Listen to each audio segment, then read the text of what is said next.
Thanks, Susan.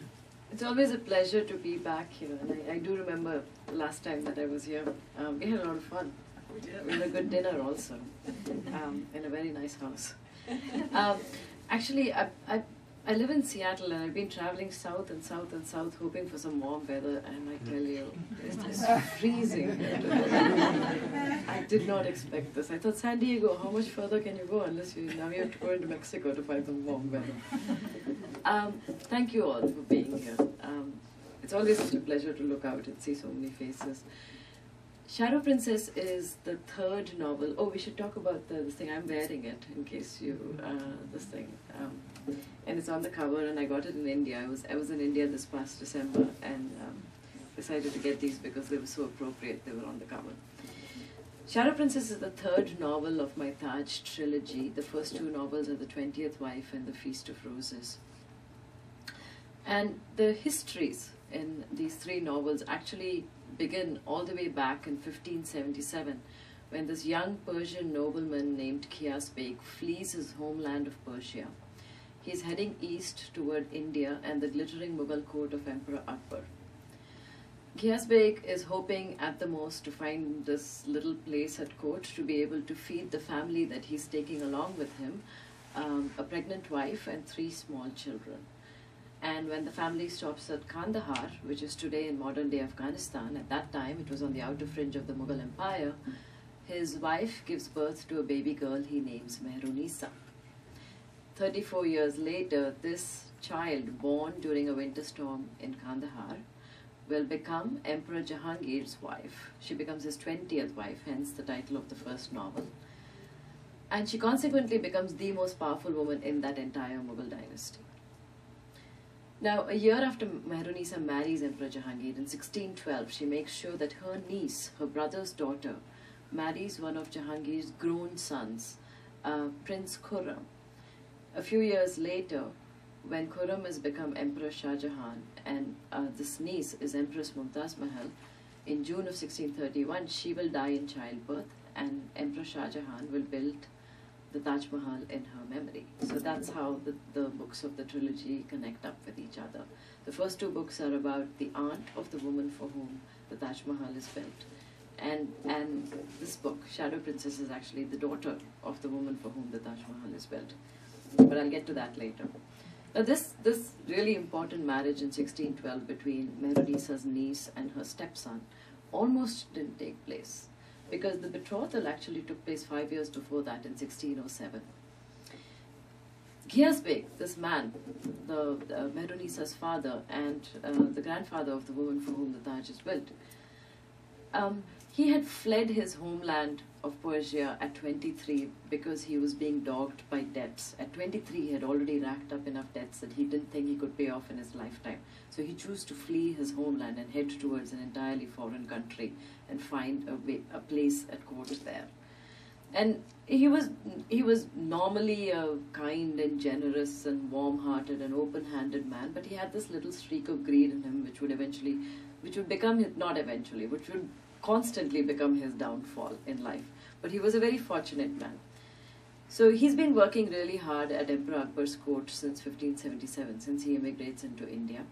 In 1605, Akbar's son Jahangir becomes emperor, and to honor him, he makes him treasurer of the empire. 2 years later, in 1607, to further honor him, he offers him the hand of his son, Prince Khurram, for one of his granddaughters, and it turns out to be Mehrunisa's brother's daughter, Arjumand. So the betrothal takes place in 1607, and the marriage almost doesn't take place because 3 things happen right after that. One, Ghiyas Beg's oldest son, Muhammad Sharif, attempts to assassinate Emperor Jahangir, and he's put to death for that.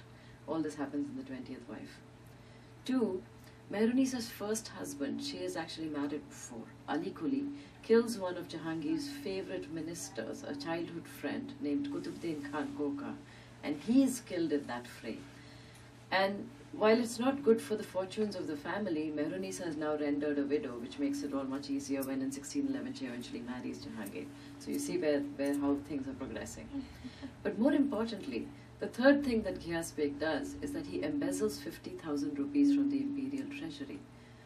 Now, this is a big no-no, especially if you are treasurer of the empire. You shouldn't be going around taking money out of the imperial treasury for your personal use.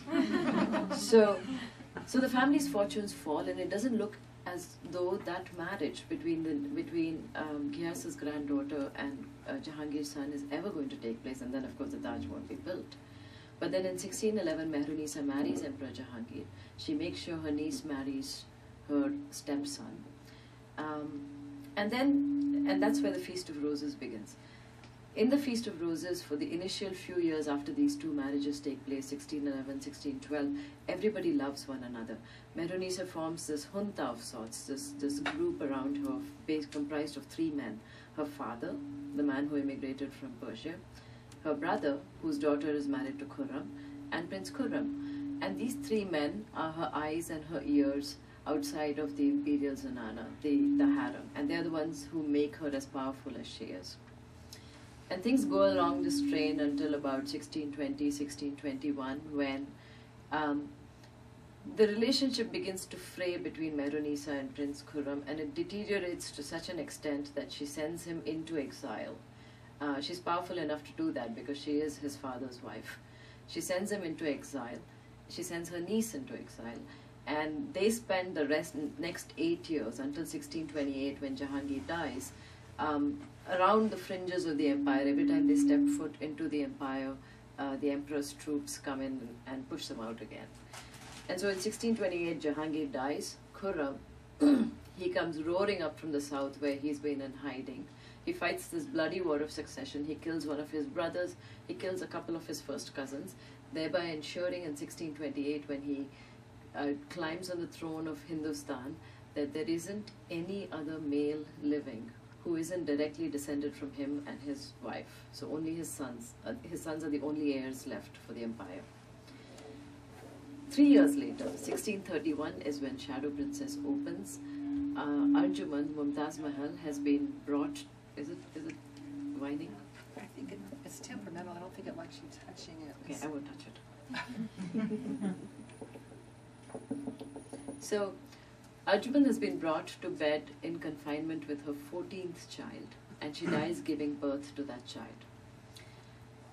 By her side are two people, her husband Emperor Shah Jahan, and their oldest daughter, Jahanara, who is only 17 years old at that time, and she's their oldest child. Jahanara is the Shadow Princess. She is the woman who is the main protagonist of this novel, because at the moment that her mother dies, her father transfers all of this deep love and affection he had for her mother onto Jahanara. He makes her the center of his universe. He starts building the Taj Mahal in the memory of his wife, but he leans so heavily upon this young woman that she's not allowed to marry. He consults her on decisions at court, and she makes a lot of decisions, the same sort of decisions that Mehrunisa made in her husband's harem. The only difference is that Jahanara is now the most powerful woman in her father's harem. It's not his other two wives. He has been married 2 other times, and those 2 wives still exist, but they are not the ones who are powerful. Jahanara is the one who's been given all that power in the harem. One small thing happens in the beginning of this book, which I should mention, because it sort of sets into motion a whole set of events. At the moment that Mumtaz Mahal, Arjuman, dies, Shah Jahan actually contemplates, and this is an actual recorded historical fact, he contemplates giving up this throne that he has fought so bitterly for, killing his brother, killing his cousins, killing everybody along the way to the throne.